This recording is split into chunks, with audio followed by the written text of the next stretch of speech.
Alors, le sujet que je vais partager avec vous ce soir, c'est de savoir si la ligne elle est prophétique ou morale. Donc, n'allons pas. On avait terminé le sujet de l'Apocalypse 18. Maintenant, nous allons passer à un autre sujet. Et c'est de savoir si la ligne est prophétique ou morale. Donc, si nous disons qu'elle est prophétique, nous devons être en mesure de démontrer dans la parole de Dieu, tout en expliquant ce que cela signifie. Également, si nous disons que la ligne est morale, nous devons avoir la même démarche, être en mesure d'expliquer par la parole de Dieu ce que cela signifie aussi. Donc, quelle option que vous choisissez? Est-ce que vous pensez que la ligne est prophétique ou elle est morale? Elle est morale. Prophétique.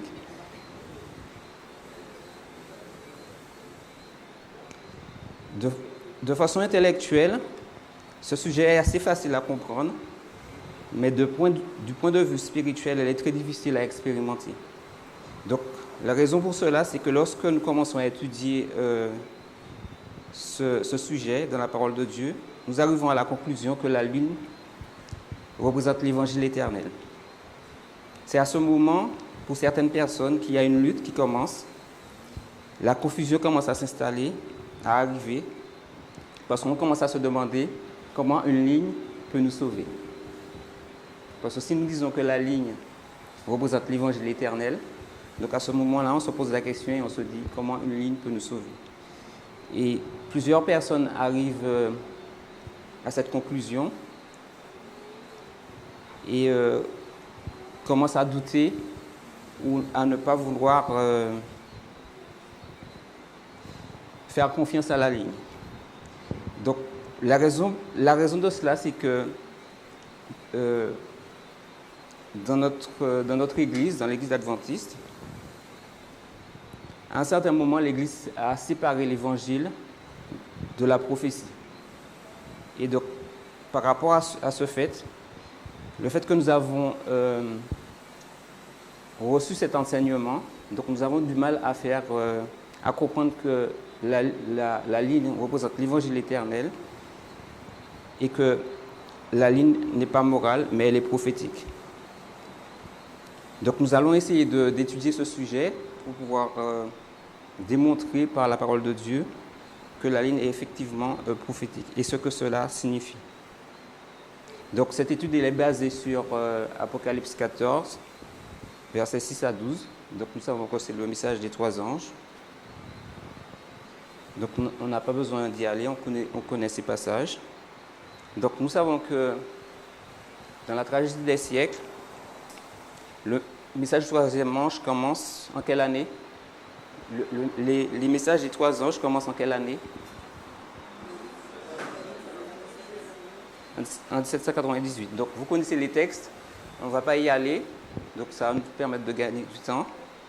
Donc, mais vous allez trouver dans la tragédie des siècles, Ellen White nous dit que le message du premier ange a commencé en 1798, sous une ligne de réforme. Donc, lors de l'amplification du premier ange, c'est quelle date que nous mettons pour l'amplification du premier ange?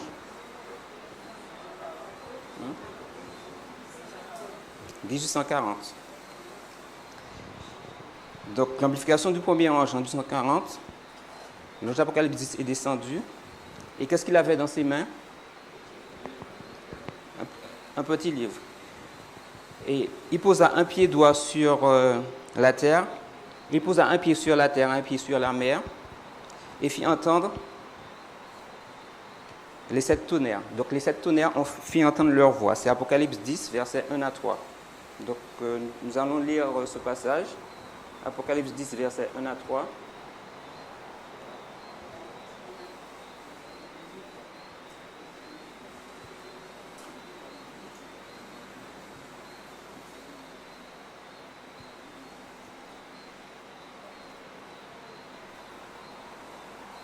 Alors je vis un ange puissant qui descendit du ciel, enveloppé d'une nuée au-dessus de sa tête. Et l'arc-en-ciel, alors je reprends, et au-dessus de sa tête était l'arc-en-ciel, et son visage était comme le soleil, et ses pieds comme des colonnes de feu. Il tenait dans sa main un petit livre ouvert, et il posa un pied droit sur la mer et un pied gauche sur la terre. Et il cria d'une voix forte, comme rugit un lion, et quand il cria, 7 tonnerres firent entendre leur voix. Donc ici, Ellen White fait un commentaire par rapport à ce que signifient les 7 tonnerres. Donc si vous avez le commentaire biblique d'Ellen White, vous pourrez le lire. Moi, je n'ai pas la page, parce que je l'ai pris en numérique. Alors, je ne sais pas si vous avez ce livre en numérique, soit sur votre iPad ou sur votre téléphone, mais on peut l'avoir en numérique. Et pour ceux qui ont le livre, vous lisez dans le commentaire de l'ange d'Apocalypse 10. Donc, elle dit, la lumière spéciale donnée à Jean est exprimée par les 7 tonnerres.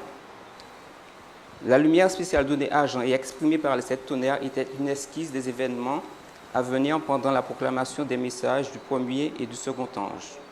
Il n'était pas bon que les gens connaissent ces événements parce que leur foi devait être nécessairement éprouvée.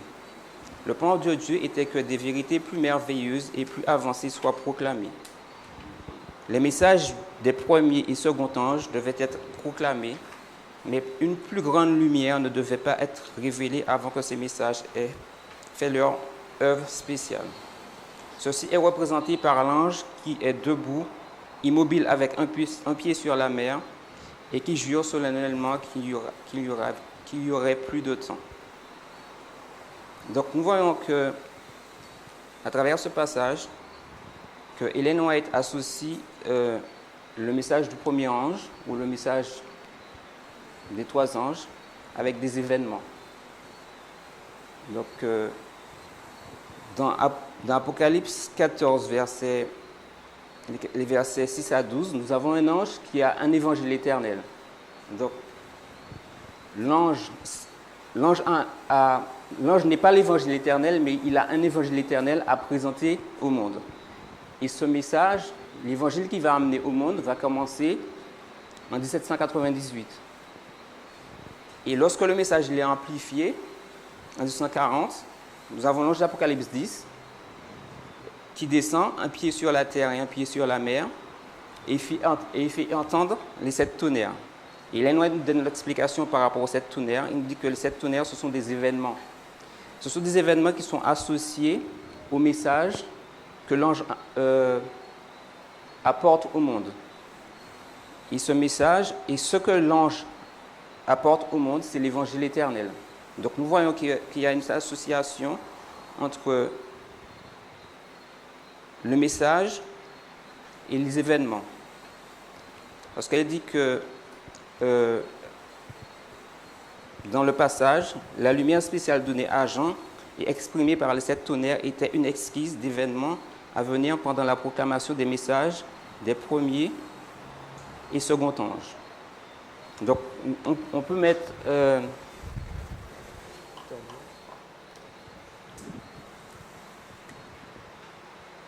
donc une esquisse, ça veut dire quoi? Quand il dit c'est une esquisse des événements à venir pendant la proclamation des messages des premiers et des seconds anges. Qu'est-ce que ça veut dire? Comment vous comprenez une esquisse des événements? Voilà. Donc si vous regardez la définition, soit dans un dictionnaire, ça va vous donner comme définition une représentation. Donc ça représente les événements. Donc on va mettre esquisse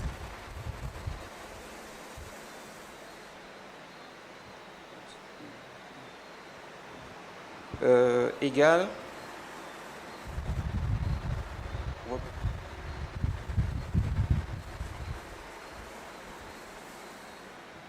représentation d'événements.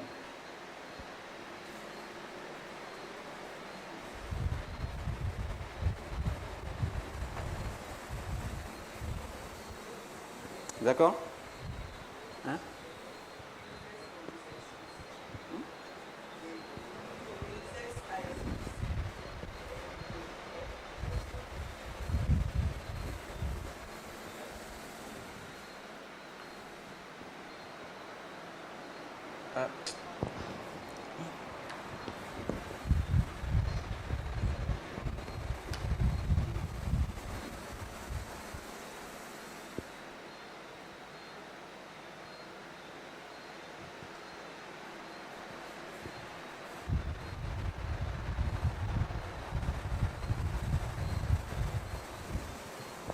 D'accord.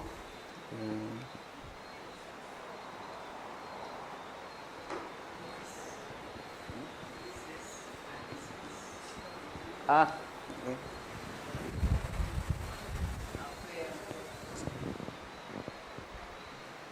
Ici? Ouais.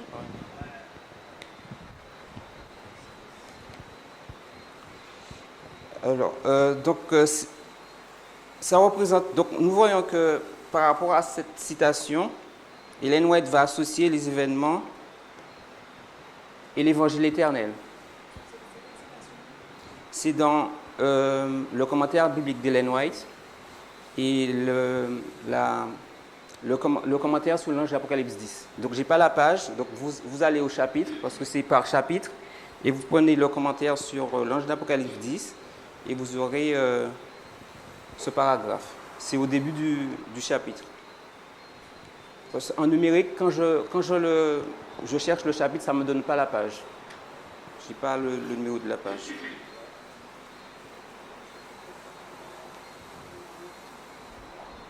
Donc nous voyons dans ces versets que le premier ange est présenté volant par le milieu du ciel et un évangile éternel à présenter aux habitants de la terre. Donc dans Message choisi, volume 2, page 121.4, on nous dit que l'évangile éternel a été prêché pour la première fois. Quand est-ce que l'évangile éternel a été prêché pour la première fois? Donc c'est en Éden. Donc il nous a dit que l'évangile éternel en possession de l'ange est le même évangile qui a été annoncé en Éden lorsque Dieu dit au serpent: je mettrai une inimitié entre toi et la femme, entre ta postérité et sa postérité, et celle-ci t'écrasera la tête et tu lui blesseras le talon. Donc nous voyons que lorsque l'évangile fut prêché en Éden pour la première fois, il était associé à quoi?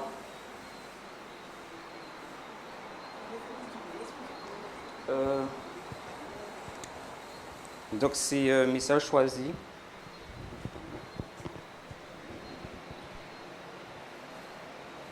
Message choisi, volume 2, 121.4. Donc, lorsque l'évangile a été prêché pour la première fois en Éden, il était associé à quel message?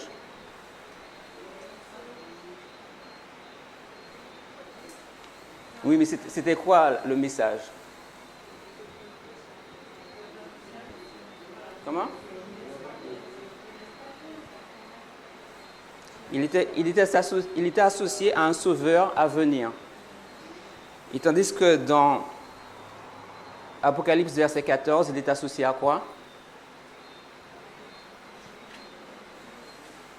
Au jugement à venir. Donc on voit que l'évangile éternel est associé à des événements. Donc c'est ce qu'elle nous dit dans le passage. Donc nous avons une ligne de réforme.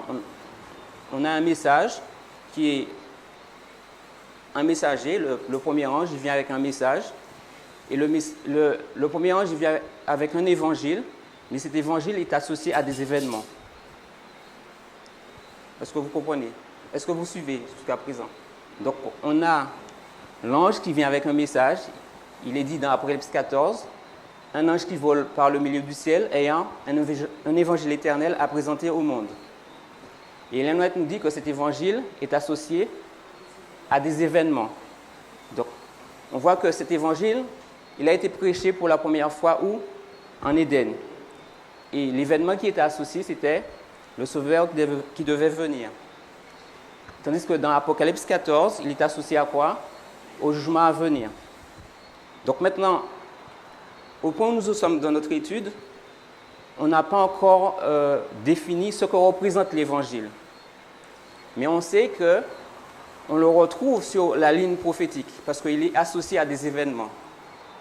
D'accord? Parce que le but de notre étude, c'est d'expliquer, de démontrer que la ligne est prophétique, mais pas morale.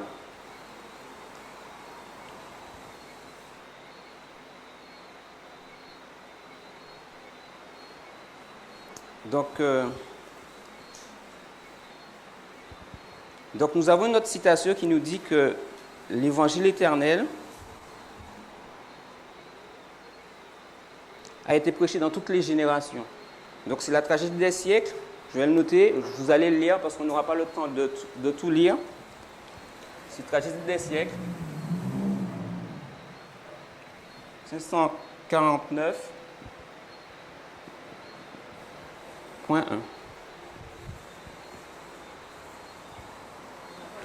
Donc, elle dit dans ce passage, son accomplissement ne se limite pas exclusivement à ces deux périodes, c'est-à-dire en Éden et Apocalypse 14, mais selon l'esprit de prophétie, il englobe toutes les époques et toutes les générations. Donc, l'évangile éternel couvre toute la période de l'humanité. L'évangile éternel s'associe à un message qui est différent en fonction de la période et de l'époque. Donc maintenant, le but de notre étude, c'est essayer de comprendre ses caractéristiques et son interaction dans la vie du croyant. Donc nous savons qu'une ligne de réforme a une structure qui lui est propre. Donc ça nous fait penser au modèle de l'agriculture, au modèle de la construction. Donc maintenant, on va regarder à l'objectif de l'évangile éternel. Donc ce que nous faisons, ce que nous allons essayer de faire, c'est de trouver ce que représente l'évangile éternel, ce qu'elle est en fait dans sa nature. Parce qu'il est associé à un message, et ces messages sont associés à la ligne de réforme. Donc maintenant, parce que la question qui se pose, lorsqu'on regarde une ligne de réforme, on se dit, qu'est-ce que ça va changer dans ma vie? En quoi, qu'est-ce que ça m'apporte? Quel est le bénéfice pour ma vie spirituelle? Pourquoi il nous faut faire des lignes de réforme? Donc, des fois on le fait machinalement, mais il faut qu'on comprenne pourquoi, quel est le mécanisme qui est dedans, quel est le mécanisme que Dieu utilise à travers la ligne de réforme pour nous sauver, ou qu'est-ce que Dieu veut nous montrer à travers les lignes de réforme. Donc pour ça, on a déjà vu qu'il y a l'évangile éternel qui représente quelque chose qu'on n'a pas encore défini. On a vu qu'il y a un message qui est associé à cet évangile. Et l'évangile éternel, il a été prêché dans toutes les époques, mais il peut être associé à différents messages. Donc on a vu avec le message en Éden, qui était associé à un sauveur qui devait venir, et le message d'Apocalypse 14, qui est associé au jugement à venir. Donc maintenant on va regarder le but et l'objectif de l'évangile éternel. Donc pour cela, nous allons lire dans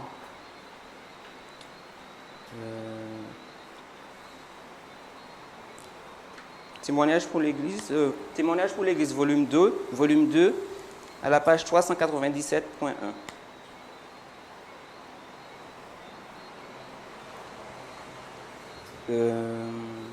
Témoignage pour l'Église, volume 2, 397.1.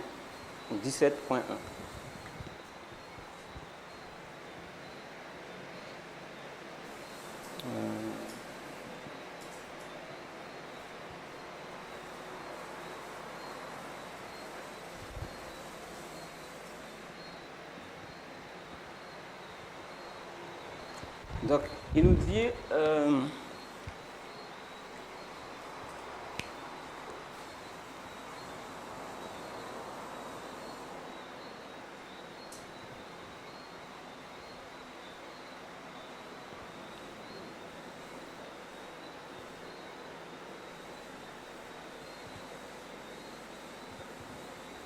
attends, je vais prendre le passage.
Ah ouais, c'est ça. Alors, donc, c'est à partir d'ici. Donc, c'est l'œuvre, hein, donc, ici, il y a une faute. L'œuvre de l'évangile éternel est de restaurer ce qui a été perdu. Donc, l'œuvre de l'évangile éternel, c'est de restaurer l'image de Dieu en nous. Donc, je vous laisse lire par la suite tout le chapitre. Alors, donc maintenant, nous avons l'objectif de l'évangile éternel, c'est de restaurer l'image de Dieu qui a été perdue en nous. Donc maintenant, la question qu'on se pose, que représente l'évangile éternel? Ou qu'est l'évangile éternel? Donc pour répondre à cette question, nous allons dans 1 Pierre 1, verset 25. Donc nous voyons que l'objectif de l'évangile éternel, c'est de restaurer l'image de Dieu en nous. Donc avec cette pensée, nous irons dans 1 Pierre 1, verset 25.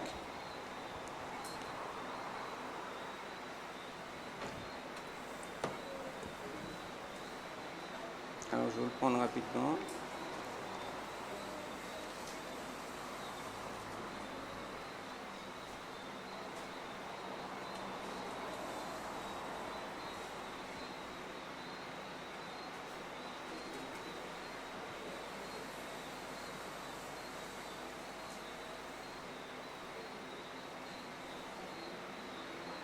Alors donc il dit, mais la parole du Seigneur demeure éternellement, et cette parole est celle qui vous a été annoncée par l'Évangile. Donc, et si nous lisons le verset 23 du même chapitre, il nous est dit, puisque vous avez été régénérés, non par une semence corruptible, mais par une semence incorruptible, par la parole vivante et permanente de Dieu. Donc, on voit que le mot régénérer ici veut dire restaurer. Donc, on voit que l'objectif de l'évangile éternel, c'est de nous restaurer et la parole de Dieu nous restaure. Donc, si vous regardez la signification du mot régénérer, ça veut dire restaurer. Donc, par conséquent, si l'objectif de l'évangile éternel est de nous restaurer et que cette parole, dans 1 Pierre 1, verset 23, qui est la parole de Dieu, et si par cette parole qui est la parole de Dieu nous sommes régénérés, par conséquent l'évangile éternel en possession de l'ange est la parole de Dieu, qui est également les Saintes Écritures. Est-ce que vous comprenez, est-ce que vous suivez? Donc si le but de l'évangile éternel c'est de nous restaurer, et que par la parole de Dieu nous sommes restaurés, donc l'évangile qui est entre les mains du premier ange représente la parole de Dieu. D'accord? On continue. Donc, les Saintes Écritures sont la parole de Dieu, elles sont un témoignage de qui est Jésus. Jésus leur dit, vous sondez les Écritures parce que vous pensez avoir en elles la vie éternelle, mais ce sont elles qui rendent témoignage de moi. Ce verset, c'est 1 Jean 5, verset 39. Donc, c'est un verset que nous connaissons. Donc, quel témoignage que les Saintes Écritures rendent de Jésus? Parce que nous savons que la parole de Dieu, qui a pour objectif de nous régénérer, rend témoignage de Jésus. Donc, quel témoignage la parole de Dieu rend de Jésus? Donc, nous allons lire dans Jean 11, versets 25 à 26. Les Saintes Écritures témoignent que Jésus est la vie éternelle, mais aussi qu'il est la résurrection et la vie. Jésus leur dit,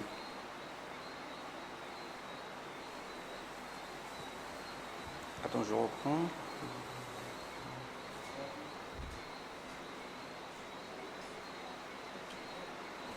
Jésus lui dit, je suis la résurrection et la vie, celui qui croit en moi vivra quand même il serait mort. Et quiconque vit et croit en moi ne mourra jamais. Et ensuite, il dit, crois-tu cela? Donc, lorsque la question nous est posée, donc nous voyons que le témoignage que la parole de Dieu rend de Jésus-Christ, c'est que Jésus, il est la vie éternelle. Et il dit que quiconque croit en moi vivra quand même celui qui croit en moi vivra, quand même il serait mort. Et quiconque vit et croit en moi ne mourra jamais. Crois tout cela.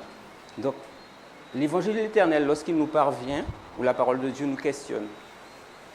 Et cette question, si je devais vous poser la question, est-ce que vous croyez en Dieu? Vous me direz quoi?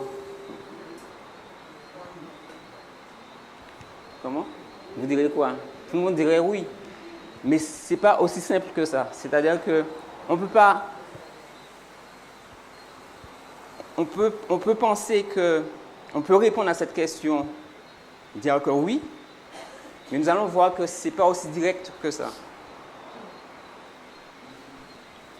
Lorsqu'on le prend sous le rapport de l'évangile éternel, vous allez comprendre pourquoi je dis cela par la suite. Donc, la question est posée de manière personnelle à chaque individu. L'évangile éternel, lorsqu'il nous parvient, nous questionne et détermine lui-même si nous croyons réellement que Jésus est la résurrection et la vie. L'évangile éternel, c'est la parole de Dieu, la parole puissante et créatrice. Donc nous savons que lorsque Dieu dit quelque chose, la chose se réalise.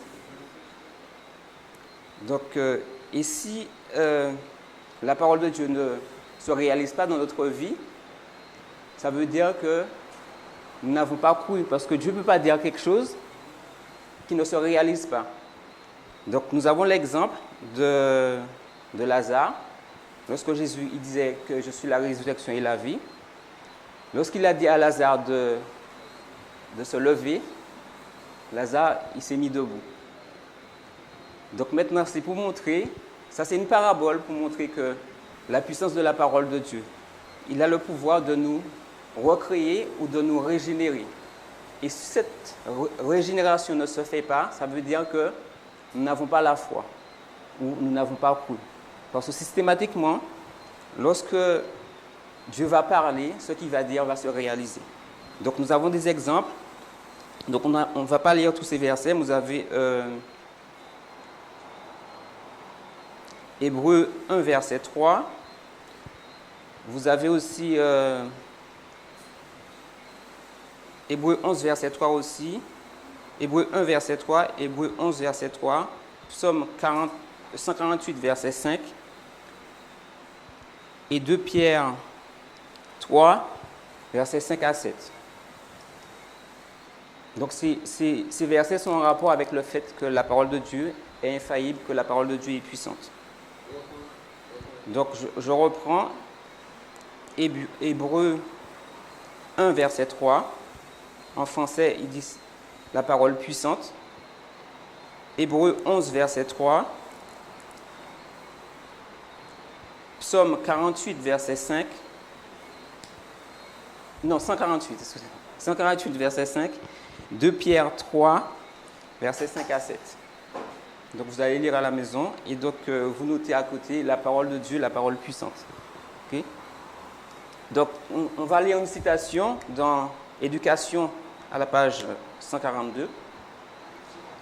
Donc il est dit dans ce chapitre, l'énergie créatrice qui appela les mondes à l'existence jaillit de la parole de Dieu. Cette parole communique la force, engendre la vie.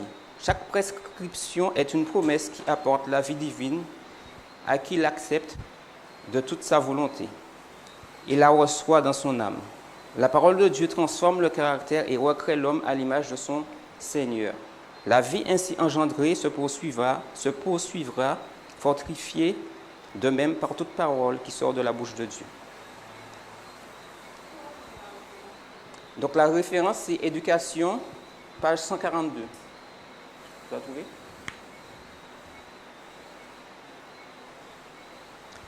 Par conséquent, si l'évangile éternel, la parole de Dieu, la parole puissante et créatrice n'a pas produit en nous la résurrection et la vie, ce n'est pas parce qu'elle n'avait pas en elle la capacité de le faire, mais c'est parce que nous n'avons pas cru. C'est parce que nous n'avons pas cru. Car il faut croire pour que le miracle de la parole de Dieu s'accomplisse en nous. Croire, c'est avoir la foi. Donc l'apôtre Paul va l'exprimer ici dans Hébreux 11, verset 6. Il dit,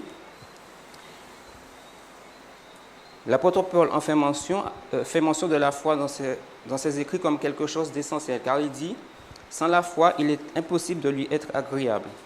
Car il faut que celui qui s'approche de Dieu croit que Dieu existe et qu'il est le rémunérateur de ceux qui le cherchent. Hébreux 11, verset 6. Pour sa part, il écrit dans Romains 1, verset 16-17, « Je n'ai point honte de l'évangile, c'est une puissance de Dieu pour le salut de quiconque croit, du juif premièrement, puis du grec. Parce qu'en lui a été révélée la justice de Dieu par la foi et pour la foi, selon qu'il est écrit, le juste vivra par la foi. » Dans Galates 3, versets 6 à 9, il nous est dit, comme Abraham crut à Dieu et que cela lui fut imputé à justice, reconnaissez donc que ce sont ceux qui ont la foi qui sont fils d'Abraham. Aussi l'Écriture, prévoyant que Dieu justifierait les païens par la foi, a d'avance annoncé cette bonne nouvelle à Abraham.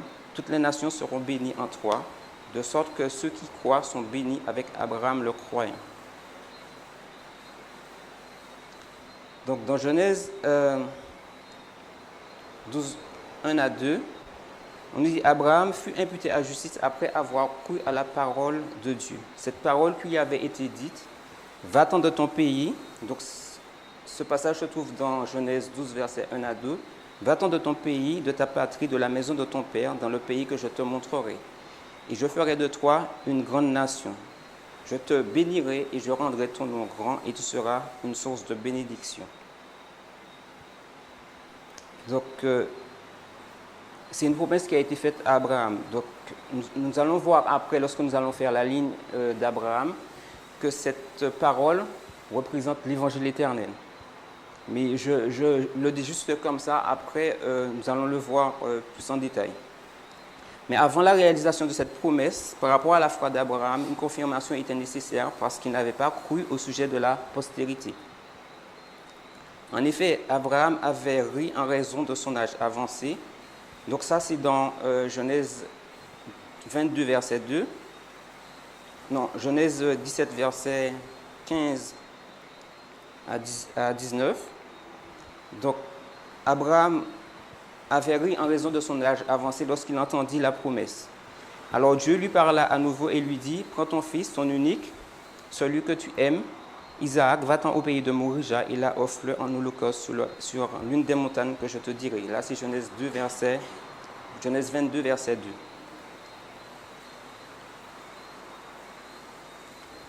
Donc, Abraham, il avait la promesse par rapport à la postérité, mais aussi l'héritage aussi. Donc, il devait hériter la Canaan, mais il avait aussi une promesse par rapport à la postérité. Donc, nous connaissons l'histoire d'Abraham. Nous savons que sa femme était stérile. Et Dieu lui a fait une promesse d'avoir une postérité. Donc, il y avait deux promesses pour Abraham. Donc, en ce qui concerne l'héritage, à cette injonction, Abraham obéit à Dieu, ce qui constituait une preuve évidente de sa foi en sa parole, et cela lui fut imputé à justice.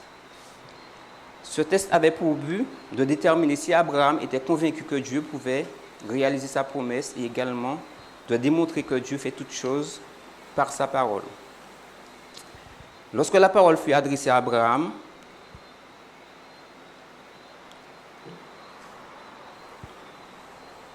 la parole qui fut adressée à Abraham et la parole qui créa les mondes sont de la même origine. En elle, la parole, se trouvaient les mêmes propriétés.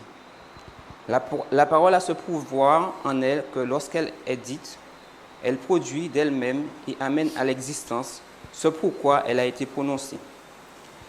Car dans Psaume 33, verset 9, car il dit, et la chose arrive, il ordonne, et elle existe. Dieu fait toutes choses par sa parole, les cieux ont été faits par la parole de l'Éternel, et toute leur armée par le souffle de sa bouche. Psaume 33, verset 6.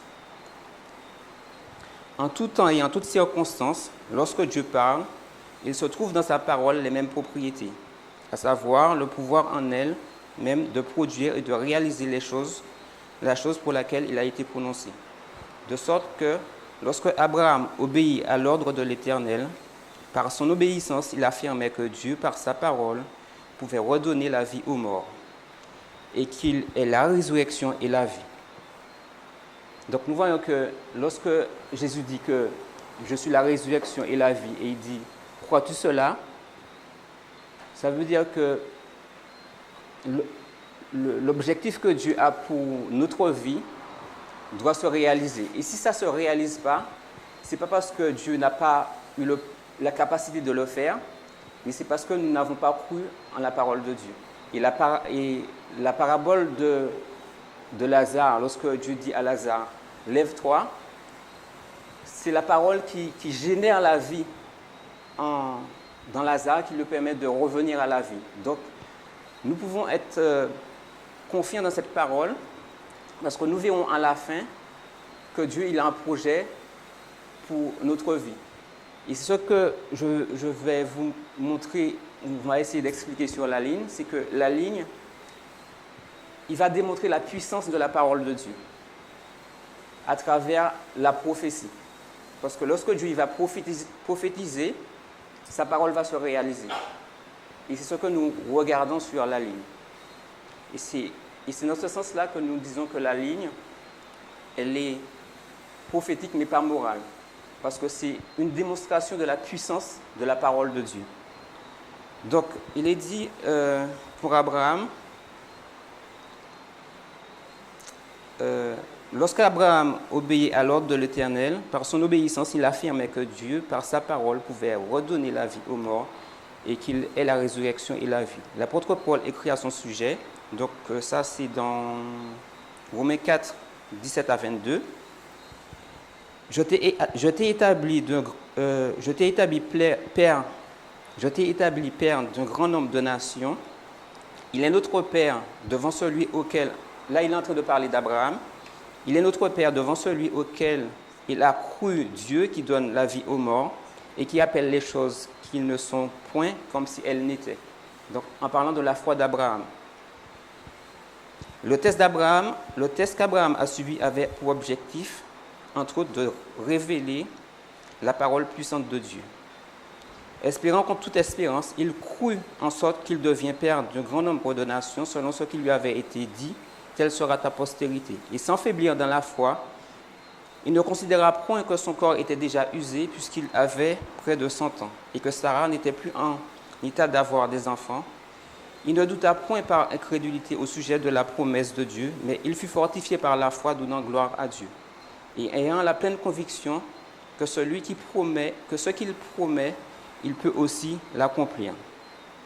De quelle manière Abraham comprit que l'Éternel pouvait accomplir sa promesse?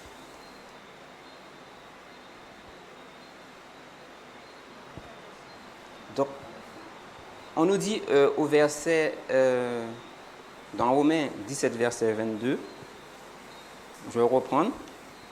Espérant contre toute espérance, il crut en sorte qu'il devient père d'un grand nombre de nations.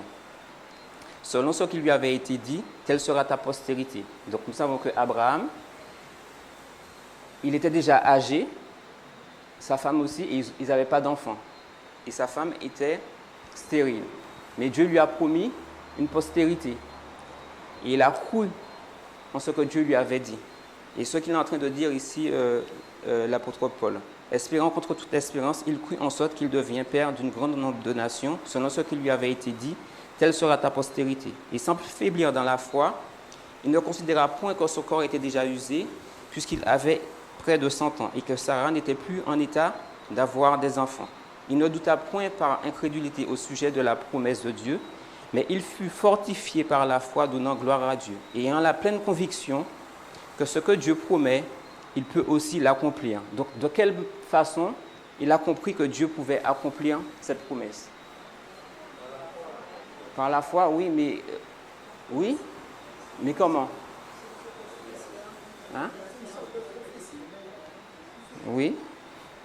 Donc, on a vu les versets. Donc, il faut mettre en rapport avec ce qu'on a vu par rapport à la puissance de la parole de Dieu. Donc, la façon dont il a compris, c'est qu'une fois que la parole a été dite, car Dieu dit la chose et la chose existe. Le fait que Dieu lui a dit, tu auras une postérité, Dieu ne peut pas mentir. Donc, à partir de ce point-là, la parole a été prononcée, donc la parole va se réaliser. Donc, il n'y a plus à douter de cette parole parce que Dieu a dit la chose. Oui. Et si Dieu ne l'avait pas dit, c'est comme un enfant. Oui. Alors je disais que la parole même est créatrice. Voilà. Parce qu'au commencement, qu'elle disait quelque chose, et les choses qu'il disait se réalisaient. Voilà, donc voilà, on a l'exemple de Genèse, le premier chapitre de Genèse qui est une parabole. On dit que Dieu dit et la chose se réalise. Donc lorsque Dieu dit à Abraham, tu auras une postérité, donc c'est la parole éternelle, c'est la parole créatrice. Donc c'est l'évangile éternel. Donc Dieu dit quelque chose et la chose se réalise. D'accord ? Et donc, il nous dit au verset 22, c'est pourquoi cela lui fut imputé à justice. Abraham fut imputé à justice après avoir été testé au niveau de sa foi par rapport à la parole de Dieu. Car la parole de Dieu est aussi de cette nature. Lorsqu'elle est prononcée et qu'elle nous parvient, elle nous teste. Donc, Hébreux 4, versets 12 à 13. Car la parole de Dieu est vivante et efficace, plus tranchante qu'une épée quelconque à deux tranchants, pénétrant jusqu'à partager âme et jointure, âme et esprit, jointure et moelle. Elle juge les sentiments et les pensées du cœur. Nulle créature n'est cachée devant lui, mais tout est à nu et à découvert aux yeux de celui à qui nous devons rendre compte. Donc lorsque la parole de Dieu nous parvient, il nous teste. Il nous teste au niveau de notre foi. Et c'est pour ça que nous devons ajouter foi à la parole de Dieu, parce que la parole de Dieu ne faillit pas. Donc, nous voyons que c'est dans ce sens que la parole de Dieu détermine elle-même si nous avons la foi ou pas. Donc, à la question, est-ce que vous croyez? Vous pouvez répondre oui.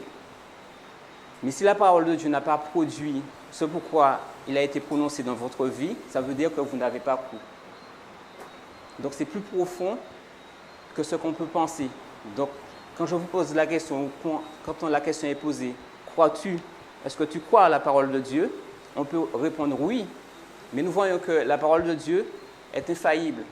Donc, et si l'objectif de la parole de Dieu n'est pas atteint dans notre vie, ça veut dire que nous n'avons pas cru. Oui?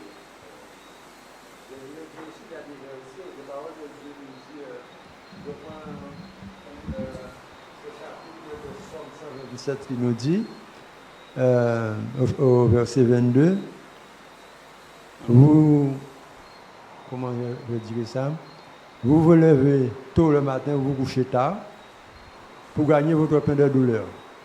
Et il répond, en continuant à dire, je donne tout cela à mes enfants pendant leur sommeil. Alors, quand on essaie de comparer cela, Dieu a dit quelque chose, mais pour que nous puissions vraiment comprendre si nous pratiquons cela, il faut le mettre en pratique, savoir que quand Dieu dit quelque chose, il le réalise.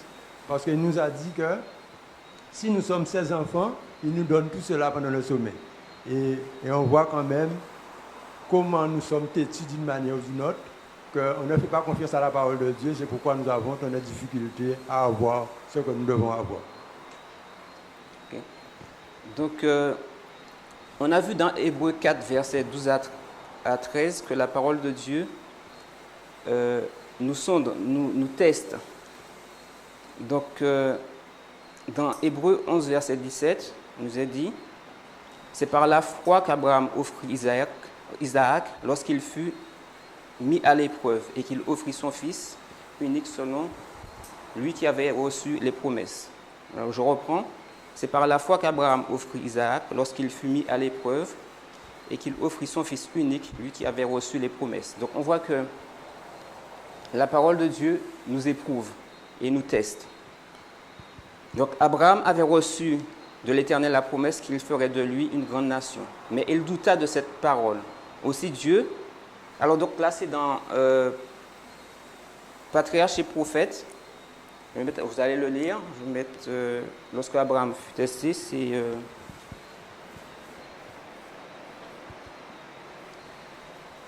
page 133. Donc je n'ai pas mis le paragraphe, mais vous allez le trouver. Donc je vais le lire, il dit, Abraham reçut de l'Éternel la promesse qu'il ferait de lui une grande nation. Mais il douta de cette parole. Alors aussi, Dieu jugea-t-il bon d'éprouver la fidélité de son serviteur devant l'univers, tant pour développer plus clairement le plan du salut au regard de ses habitants que pour leur démontrer qu'il n'accepte rien de moins qu'une obéissance parfaite. À ce test, Abraham manifesta une foi inébranlable. Donc là, le paragraphe se termine ici, et là c'est un commentaire que je mets après. On va dire qu'à ce test, Abraham manifesta une foi inébranlable en la parole de Dieu, de sorte que, de nouveau, lorsque Dieu fit la promesse à Abraham, ne pouvant jurer par un plus grand que lui, il jura par lui-même et dit « Certainement, je te bénirai et je multiplierai ta postérité. » C'est pourquoi Dieu, voulant montrer avec plus d'évidence aux héritiers de la promesse l'inimmutabilité de sa résolution, intervient par un serment, afin que par deux choses immuables, dans lesquelles il est impossible que Dieu mente, nous trouvions un puissant encouragement, nous dont le seul refuge a été de saisir l'espérance qui nous a été proposée. Hébreux 6, versets 13 à 14, 17 à 18. Donc nous voyons que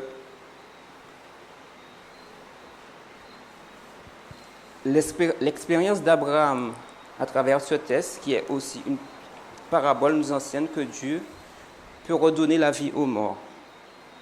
Donc ça c'est Romains 4, verset 17, puisque la parole de Dieu est créatrice. Ce qui signifie dans un sens spirituel que par sa parole, nous devons être recréés et régénérés. Et si cela n'a pas lieu, c'est parce que nous n'avons pas cru ou n'avons pas eu suffisamment de foi. Donc maintenant, nous allons mettre l'expérience d'Abraham sur une ligne de réforme et nous allons voir comment il a été testé. Donc nous savons que dans PJ 361.2, il nous a dit, je vais mettre,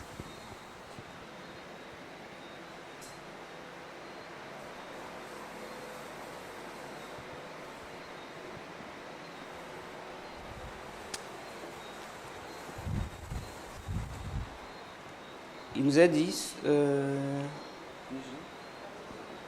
c'est ça.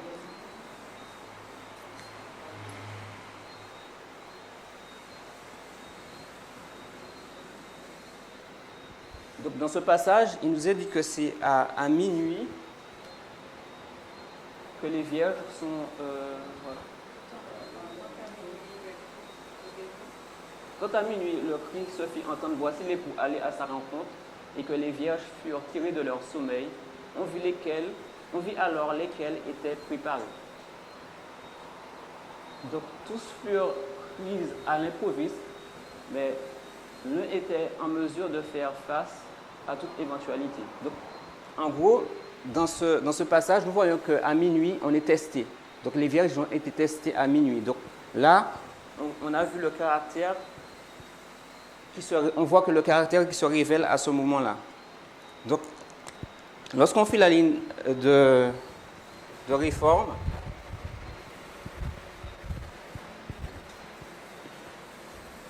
d'Abraham, on voit que dans Patriarches et Prophètes à la page 127.3,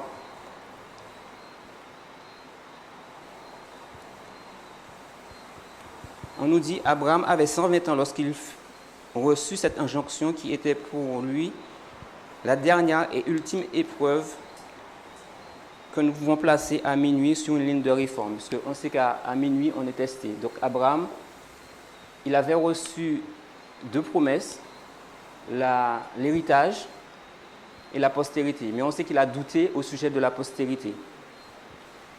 Et donc, Dieu devait le tester à nouveau par rapport à la postérité. Donc, à minuit, il reçoit l'injonction et on lui dit d'aller offrir son fils en sacrifice. Donc, ça, nous lisons ça dans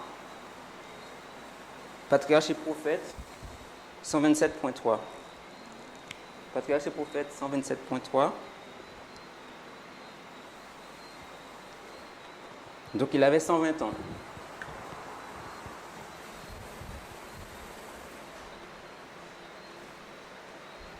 Donc on va mettre 120.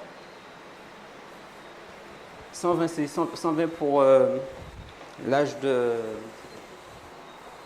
d'Abraham. Alors donc, 120, pourquoi je mets, qu'est-ce qui justifie le fait que je vais mettre 120 à minuit? Dans la méthodologie ligne sur ligne, on peut voir que le nombre 120 est connecté au premier jour du 5e mois, qui est le cri de minuit dans la ligne de réforme d'Émile Hérite. Est-ce que vous me suivez? 120 jours est connecté au premier jour du 5e mois. C'est bon? Donc on sait que si on compte à partir du premier jour du premier mois au 5e jour, au premier jour du 5e mois, il y a combien de mois? Avril, mai, juin, juillet. Donc ça fait 4 mois. Donc si on compte les mois prophétiques de 30 jours, ça fait 120 jours. Donc ce qui fait que à 120, on est au premier jour du premier mois. Donc on peut connecter 120. Comment?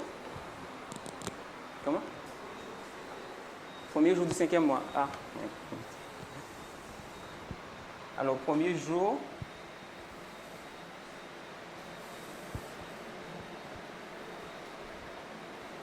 Premier jour du 5e mois. Donc, oui. Donc, ensuite,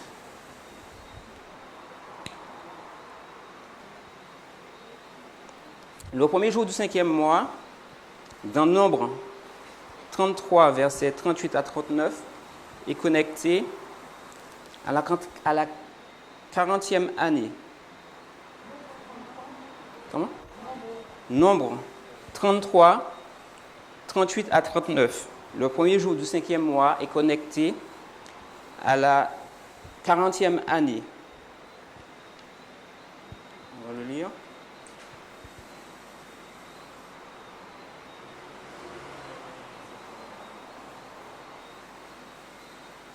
Nombre 33.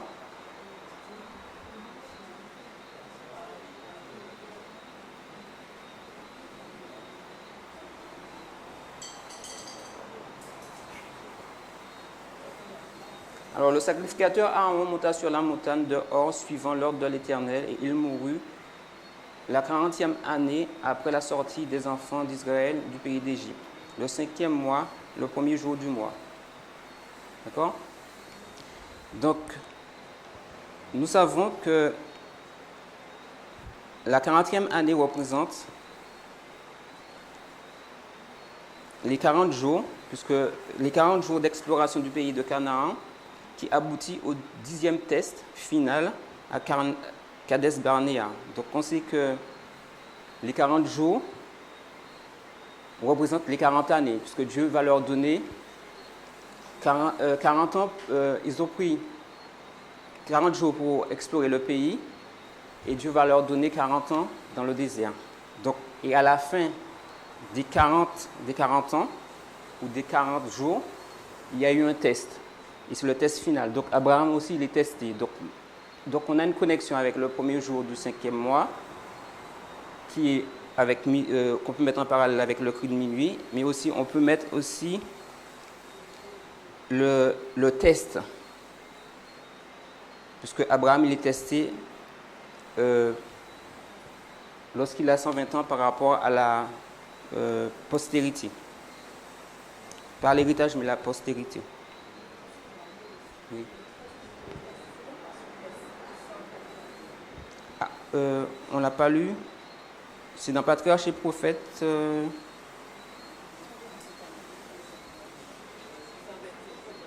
C'est 127.3.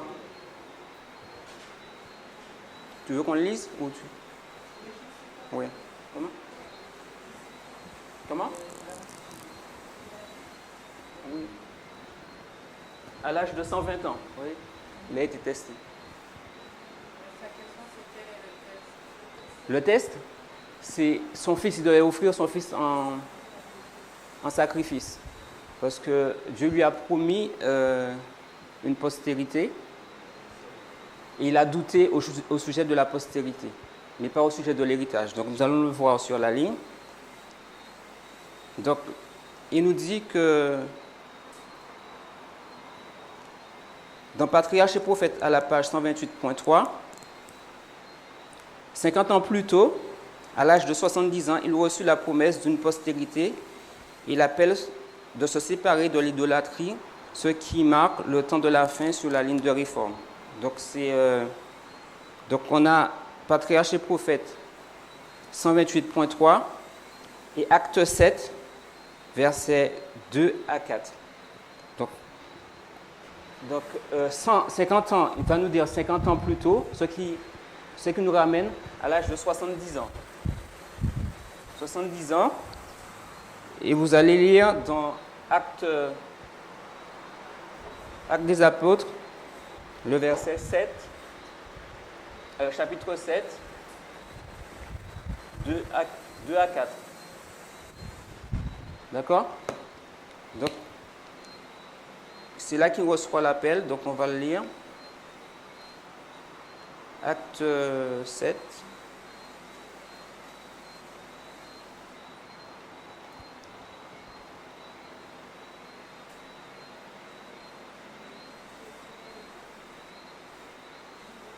Comment? Quoi? Donc, justement, j'ai que 10 minutes. On a encore beaucoup à voir. On n'aura pas le temps de tout lire. Hein. Vous allez lire les versets. Donc, là, il reçoit l'appel de... Il était en Chaldée. Et là, il va partir. Et il va aller à Charan. Donc, là, c'est Genèse... à 75 ans. Il est à Charan. On va mettre 75 ans. Jusqu'à ce que son père meure. Et après, il va partir pour aller en Canaan. Et à l'âge de 100 ans, alors ici, Charan, c'est Genèse 12, versets 4 à 7. À l'âge de 75 ans, c'est la formalisation du message.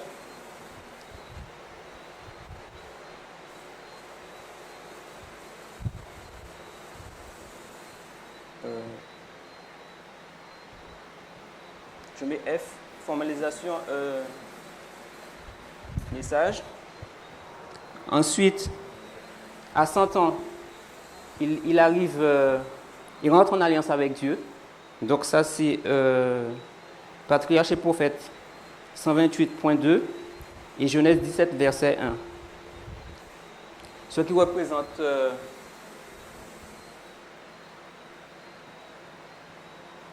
le 11 septembre, c'est là qu'on rentre en alliance avec Dieu. Donc, à ce moment-là, Dieu va réitérer la promesse.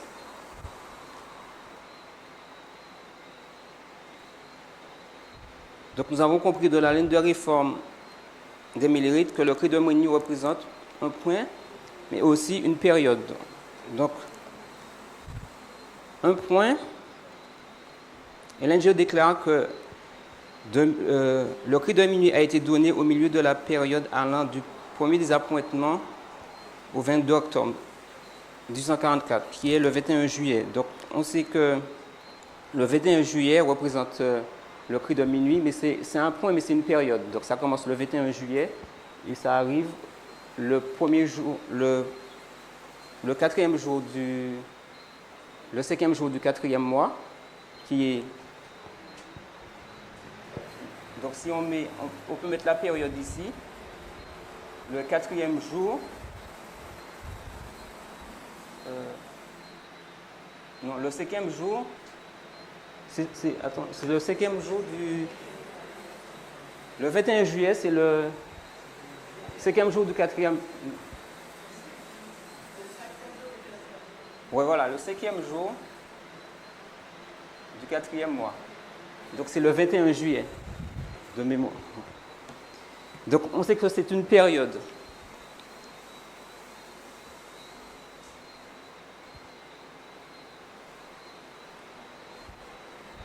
Donc, dans une vision de la nuit, c'est Patriarche et Prophète 127.2. Je ne sais pas si j'avais déjà mentionné. L'ordre fut donné à Abraham d'offrir son fils en sacrifice sur la montagne qui lui avait été montrée. Donc, c'est dans Genèse 22, verset 2. Sur une ligne de réforme, cet ordre est identifié à minuit. Après 3 jours de marche, il vit le lieu où il devait offrir son fils en sacrifice. Et tandis qu'il allait l'offrir en sacrifice, un ange l'arrêta il interpella 2 fois par son nom, ce qui est un doublement qui symbolise, dans un langage prophétique, représente l'amplification du 12e ange, qui est le cri de minuit. Genèse 22, versets 10 à 12. Donc, dans Genèse 22, versets 10 à 12, on va le lire.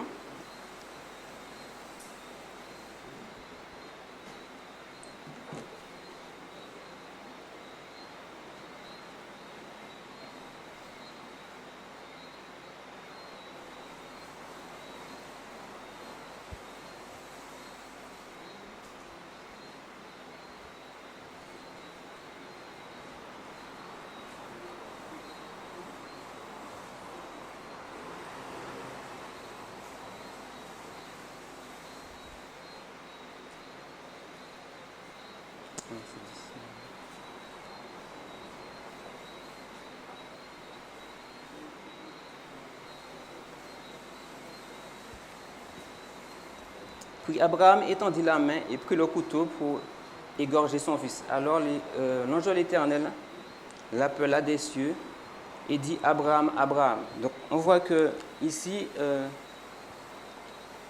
le fait qu'il dit « Abraham, Abraham », c'est un symbole qui représente l'amplification du 2e ange. Donc ça peut être soit au début ou soit à la fin de la dispensation du 2e ange. Parce qu'on peut trouver ce symbole soit au début de l'arrivée du 2e ange, le doublement, ou à la fin aussi. Donc ici nous voyons que lorsque l'ange intervient, il marque la dispensation du 2e ange lorsqu'il dit Abraham, Abraham. Donc on peut mettre aussi au cri de minuit. Donc nous voyons que dans cette ligne de réforme, ce qui s'est passé pour Abraham, c'est qu'au début de la ligne de réforme, Dieu lui avait fait une promesse. Et par rapport à cette promesse, qui représente l'évangile éternel, la parole de Dieu, il devait être testé. Et le test, c'était que tu auras un fils. Mais étant donné qu'il avait douté de la promesse lorsqu'il avait lorsqu'il a eu Ismaël, Dieu a renouvelé la promesse d'avoir une postérité avec Sarah, et par rapport à ça, il a été testé. Et ce test avait pour but de démontrer si vraiment il croyait en la parole de Dieu. Et donc c'est comme ça que nous voyons que la ligne, elle n'est pas morale, mais elle est prophétique, parce qu'elle est basée sur la parole de Dieu. Lorsque Dieu dit quelque chose, ça doit se réaliser. Et lorsque la chose est sur le point de se réaliser, nous sommes testés par rapport à ce que Dieu a révélé. Donc je voulais faire une autre ligne de réforme qui le montre de façon plus détaillée, mais il me reste 5 minutes, je n'aurai pas le temps de le faire. Et à la fin, dans Genèse 26, nous voyons que Abraham, il ira après cette expérience, il ira à Beersheba. Beersheba qui veut dire le puits des 7. C'est un symbole qui représente ce que l'ange d'Apocalypse 10 avait exprimé. Donc nous voyons que dans cette ligne de réforme, il y a beaucoup de symboles. Bon, je n'ai pas tout relevé. Mais si vous lisez le chapitre 26, vous verrez qu'après cette expérience, Abraham ira à Beersheba et là Dieu va renouveler le serment qu'il avait fait avec lui, que nous lisons dans Hébreux 6, verset 13.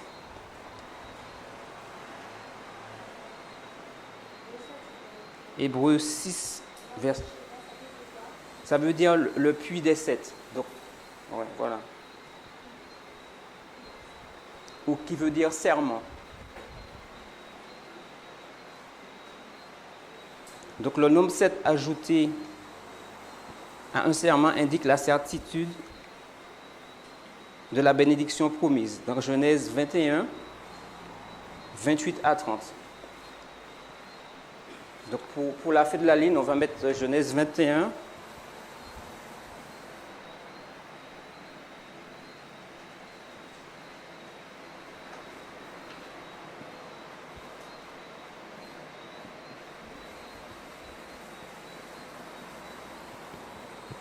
à 30. Et Hébreux 6, 13. Et aussi, on peut lire aussi dans Hébreux 10, verset 23. Il reste combien de temps?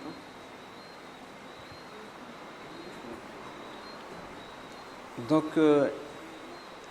en fait, ce que j'ai voulu montrer par rapport à l'expérience d'Abraham, qui a été testée au niveau de sa foi, le test, lorsqu'on le met sur une ligne de réforme, on voit la signification de la ligne de réforme par rapport aux événements qui sont associés à l'évangile éternel. Donc, je vais lire juste pour la fin, juste une citation dans l'esprit dans Éducation, à la page 204, verset 3.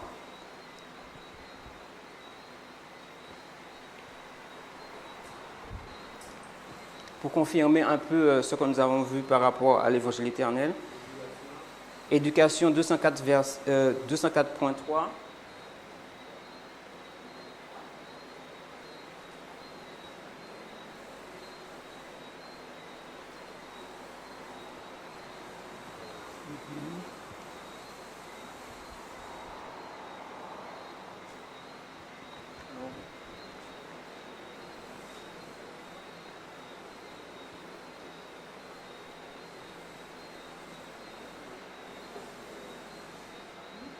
Voilà, c'est à partir d'ici. Tout ce que la prophétie avait prédit jusqu'à nos jours s'est accompli dans l'histoire et nous pouvons être sûrs que ce qui doit encore arriver arrivera en son temps. Donc, tout ce que Dieu a prédit ou a prophétisé s'est accompli. Donc maintenant, permettez que je lise juste 2 versets pour finaliser. Donc on sait que lorsque Dieu dit quelque chose à travers la prophétie, ça se réalise. Donc on l'a vu pour l'expérience d'Abraham. Donc c'était une expérience difficile, mais qui représente la puissance de la parole de Dieu, puisque Dieu pouvait donner une postérité à Abraham, quand bien même il était déjà âgé et son épouse, et qu'il ne pouvait plus enfanter. Donc parce que la parole avait dit que tu auras une postérité. Et là, par rapport à cette citation, on voit que tout ce que la prophétie a prédit, c'est réalisé. Donc ça veut dire que la parole de Dieu ne ment pas. Donc est-ce que la parole de Dieu a dit quelque chose par rapport à notre sujet, pour nous? Est-ce que vous avez une promesse dans la parole de Dieu pour nous? Donc, comme on n'a pas beaucoup de temps, nous allons lire dans Ézéchiel 36, versets 26 à 27.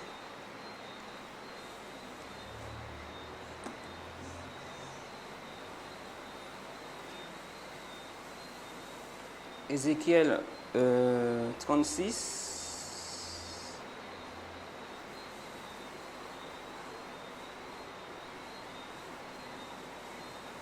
Il est dit: je vous donnerai un cœur nouveau, je mettrai en vous un esprit nouveau, j'ôterai de votre corps le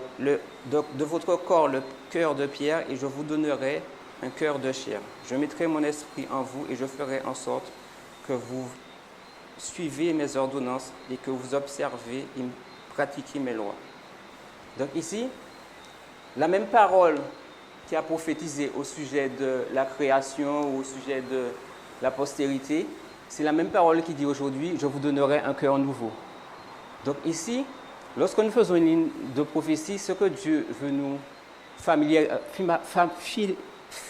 familiariser avec, c'est la puissance de sa parole. Et lorsque nous faisons des lignes de prophétie, des lignes de réforme, nous constatons que la parole de Dieu se réalise. Et si la parole de Dieu s'est réalisée pour ceux qui l'ont prononcée dans la prophétie, donc nous devons avoir confiance que la parole de Dieu va se réaliser pour notre vie. Et c'est pour ça que nous disons que la ligne, elle n'est pas morale, parce que ce n'est pas la moralité c'est pas ce mécanisme-là qui nous redonne la vie, mais c'est la parole de Dieu, c'est l'évangile, c'est la puissance de la parole de Dieu. Et Dieu veut que nous puissions le voir et nous sommes testés à travers les événements qui sont révélés sur la ligne, qui doivent s'accomplir en tant que prophétie. Donc, il y a encore beaucoup plus à dire par rapport à ce sujet. C'est juste à un niveau... On a vu le sujet juste par rapport à un niveau basique, mais c'est quand même encore plus complexe que cela. Mais cela nous montre déjà que la ligne prophétique ou la ligne de réforme, elle n'est pas morale, mais elle est prophétique. Donc, elle nous révèle la puissance de la parole de Dieu. Donc, il y a encore d'autres lignes de prophétie, beaucoup de lignes de prophétie dans la parole de Dieu où nous pouvons le constater et voir que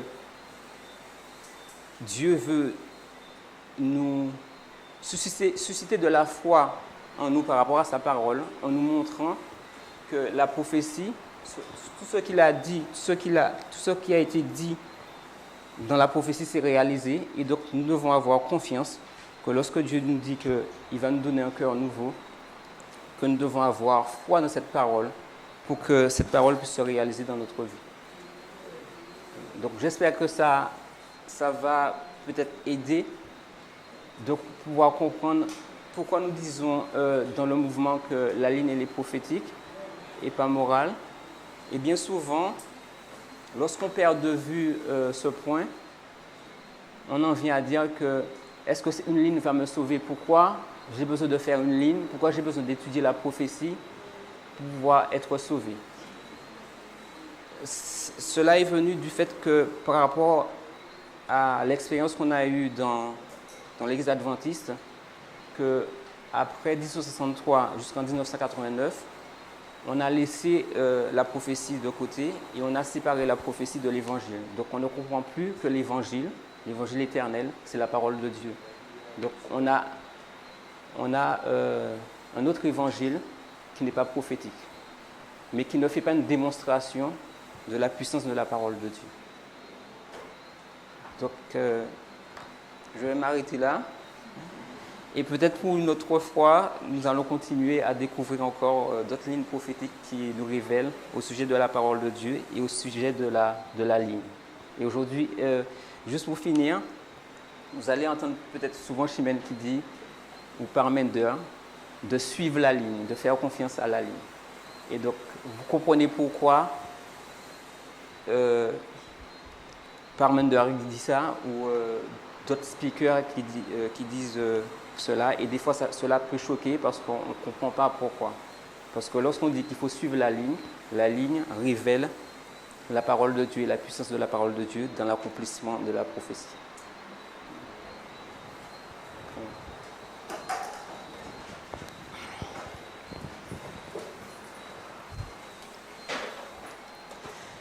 Notre Père Céleste, nous te remercions de ce que tu nous as permis de pouvoir passer du temps à étudier ce sujet qui est un peu difficile pour nous à expérimenter.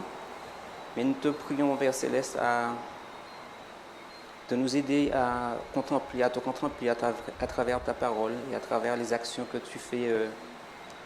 tu as fait dans le passé et que tu fais encore devant nos yeux et dans l'avenir, afin que nous puissions te découvrir et découvrir la puissance de ta parole, et afin que nous puissions avoir confiance que ce que tu as promis pour chacun d'entre nous, de nous régénérer, de nous réconcilier avec toi, que tu le feras comme tu l'as promis.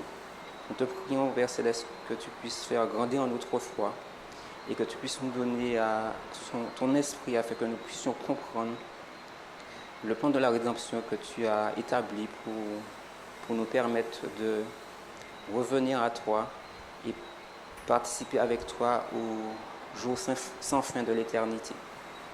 Garde-nous dans ta grâce et fortifie-nous. Nous te faisons cette prière en nous que nous soyons dignes et au nom de ton Fils Jésus. Amen.